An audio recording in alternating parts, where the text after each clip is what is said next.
What's going on, y'all? It's the Kid J Nolan here, and I want to talk to y'all about Cardi B. Alright? So she recently went on an Instagram live and said some pretty wild comments about artists, rappers in the game, their lyrical content, their style of music, right?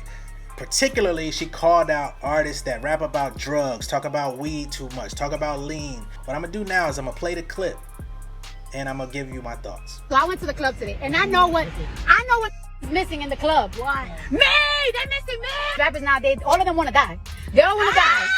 They like the music. All these niggas need to stop doing lean and smoking weed. You know, this is the thing about these rappers, right? They get money and they start buying too much motherfucking weed and too much lean, and they make that slow shit. I want to turn up. I'm tired of hearing the same songs every time I go to the motherfucking club. The club need me. The strippers need me. All right, y'all. So she's not wrong in the fact that, you know, there is a lot of sad music, or there is a lot of depressing type of content in the music. I know for me personally, when I hear a lot of these artists and they talking about Percocet, they talk about Xannies, they talking about drinking lean, and you know, it makes me sad, man. It gets me to a point where I actually turn the music off. I skip the songs.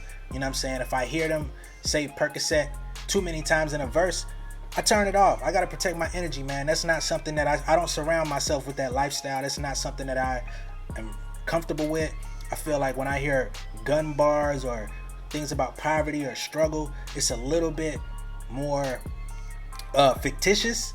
I kind of have an understanding that that's always been a part of rap music, but when it comes to drug use and drug abuse, it hits a little too close to home, man. I have a grandfather that passed away. He was a lifetime drug user, and he passed away a few years ago from an overdose.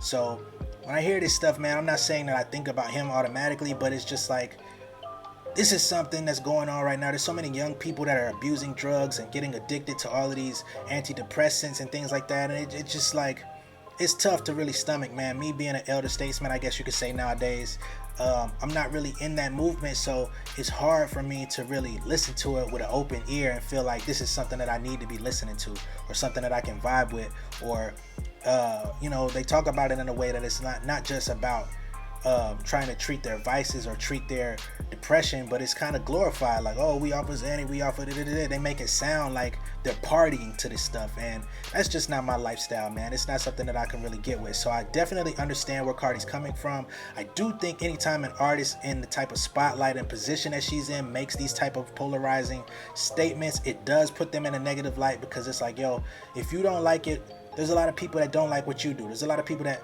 may feel some type of way about who you are. So you got to give people the space to create what they want, maybe grow at their own pace. So I do think that she definitely got to accept responsibility for those statements, and she has gone on to apologize. You know what I mean? She went on to put out a tweet saying, hey, I'm sorry, I didn't mean to offend anybody. I really just want to say that I want the balance back in the game. I want to, you know, she pointed out the Dreams and Nightmares and First Day Out, you know what I mean, by T Grizzly. Like, those are the type of songs that get her hype, that kind of strike the balance between being lyrical and turning up, which is kind of somewhere in between there. She kind of fits as an artist.